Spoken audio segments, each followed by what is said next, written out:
रामकृष्ण हरी. 15 दिवसा माझी साक्षात्कार झाला, विठोबा भेटला निराकार. भामगिरी पाठारी वस्ती जाण केली, वृत्ती स्थिरावली परब्रह्मी. संत तुकाराम महाराज ज्यांना ज्या भामगिरी पाठारावर, भामचंद्र डोंगरावर भगवंताचा, पांडुरंगाचा साक्षात्कार झाला, तो डोंगर आम्हा वारकऱ्यांसाठी, आम्हा महाराज मंडळींसाठी तो डोंगर नसून साक्षात देव आहे. कारण वृंदावन मध्ये गोवर्धन परिक्रमेसाठी लोक जातात, परंतु काही साधक, वारकरी साधक त्या भामचंद्र डोंगराची परिक्रमा करतात आणि त्या डोंगराचं आज पायथ्याला उत्खनन सुरू आहे. याविषयी प्रत्येक महाराजांनी कीर्तनामध्ये 2 मिनिट 5 मिनिट भामचंद्र डोंगर, भंडारा डोंगर, घोराडेश्वर डोंगर वाचवा या विषयावर बोललंच पाहिजे.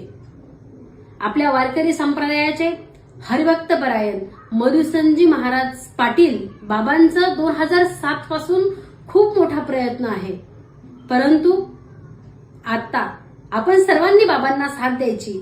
10 मार्च 2026 आपण सर्वांनी आझाद मैदानावर मुंबई या ठिकाणी गाथा पारायण, भजन, कीर्तन, प्रवचन असं एक आंदोलन करणार आहोत. कारण भामचंद्र डोंगर हा वाचला पाहिजे. जर भामचंद्र डोंगर वाचला नाही तर आपण पुढच्या पिढीला काय दाखवणार? ती संत तुकोबांची साक्षात्कार भूमी आहे, तपोभूमी आहे, साधना भूमी आहे आणि आपला अभिमान आहे. आपण संतांचे, ज्ञानोबा व तुकोबाचा तोच माझा वंश आहे. आपण त्यांचे वंशज आहोत.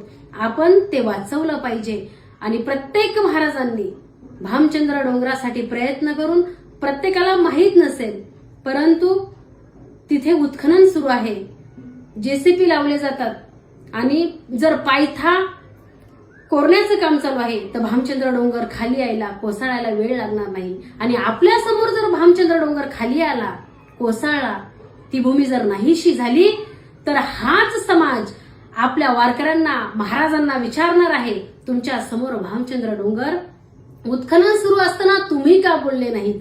म्हणून हे आपलं कर्तव्य समजून प्रत्येकाने आंदोलनास यावं, प्रत्येकाने मधुसूदनजी महाराजांना साथ द्यावी.